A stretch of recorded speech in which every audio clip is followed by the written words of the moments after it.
আন্দোলন তো মাত্র শুরু, দাবি আদায় করণীয় সবকিছুই করা হবে বলে হুঁশিয়ারি দিয়েছেন জামায়াতে ইসলামের নায়েবে আমির ডাক্তার সৈয়দ আব্দুল্লাহ মোহাম্মদ তাহের।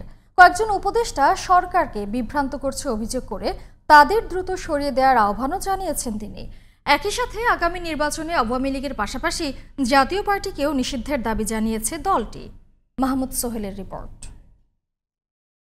নির্বাচনে পিআর পদ্ধতি ও জুলাই সনদের আইনি ভিত্তি সহ ৫ দফা দাবিতে যুগপৎ কর্মসূচির অংশ হিসেবে মঙ্গলবার সকালে গাবতলী থেকে যাত্রাবাড়ি পর্যন্ত মানববন্ধন কর্মসূচি পালন করে বাংলাদেশ জামায়াতে ইসলামী। যদি সনাতন পদ্ধতির নির্বাচন থাকে তাহলে দেশকে আমরা ফ্যাসিবাদ মুক্ত করতে পারবো না।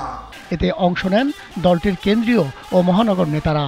অভিযোগ করেন ডক্টর ইউনূস একটি দলের প্রতি আনুগত্য প্রকাশ করেছেন। নভেম্বর মাসের মধ্যে গণভোট দিন, ফেব্রুয়ারি 2026-এর মাঝামাঝি সময়ে রোজার আগেই জাতীয় নির্বাচন দিন। যদি গরিবেশি করেন, আজকে বলে দিতে চাই, পরবর্তী কর্মসূচি প্রয়োজন হলে আপনার বাসভবনে ঘেরাও করে আমরা আবার 2014, 2018, 2024 হাসিনা মার্কা, ভারত মার্কা নির্বাচন আমরা চাই না। একটি দল 30-35% ভোট পেয়ে সরকার গঠন করে, সংবিধান পরিবর্তন করে, ইচ্ছামতো দেশ শাসন করে। আওয়ামী ফ্যাসিবাদ তৈরি হওয়ার পিছনে এটা অন্যতম কারণ ছিল। দলের নায়েবে আমির ডাক্তার আব্দুল্লাহ মোহাম্মদ তাহের অভিযোগ করেন সরকারের ভেতরের কয়েকজন উপদেষ্টা চক্রান্তে লিপ্ত, তাদের সরিয়ে দিতে হবে।